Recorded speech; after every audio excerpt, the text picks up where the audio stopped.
اول مره صرات عندها اكثر من حفيد من شهرين ثلاثه.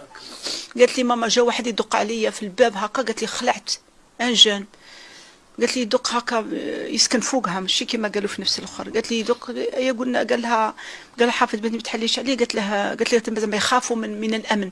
قالت له باللي من بعد ما حليتش عليه ومن بعد مين قال لي حسبت باللي باسكو اللي كاري لها السكنه، حسبت عنده مشكل مع اللي كاري لها السكنه على حسب صاحبتها. قالت لك الله اعلم كسر عليها الباب والبيبان ماشي قويين، قالت لك كيما في الجزائر نديروا حديد ونديروا. قلت لك كسر عليها الدار ما عطاهاش الوقت باش تعيط ولا، وغدرها في الدار ووقفت مسكينه وخرجت للدرج عيطت وراحت عيطت وما لقاش مساعده راحت